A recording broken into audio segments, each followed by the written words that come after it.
ایک شخص کا سوال ہے، کیا غیر اللہ کی قسم اٹھانا جائز ہے؟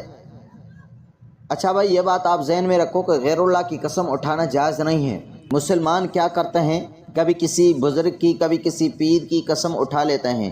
کبھی کہتے ہیں کہ مجھے اپنے بیٹے کی قسم ہے، کبھی کہتے ہیں کہ مجھے اپنی بیٹی کی قسم ہے، کبھی کہتے ہیں کہ مجھے اپنی بھینس کی قسم ہے، اپنی گائے کی قسم ہے، یعنی اس طرح کے لوگ قسم اٹھاتے ہیں۔ تو اللہ کے رسول صلی اللہ علیہ وسلم نے منع فرمایا ہے۔ آپ نے فرمایا مَن کَانَ حَالِفًا فَلْيَحْلِفْ بِاللَّهِ أَوْ لِيَصْمُتْ۔ آپ نے فرمایا آپ جب بھی قسم اٹھاؤ تو اللہ کی قسم اٹھاؤ، اگر اللہ کی قسم نہیں اٹھاتے ہو تو آپ صلی اللہ علیہ وسلم نے فرمایا أَوْ لِيَصْمُتْ، آپ خاموشی اختیار کرو۔ اور دوسری حدیث سنیے، من حلف بغیر اللہ فقد اشرک۔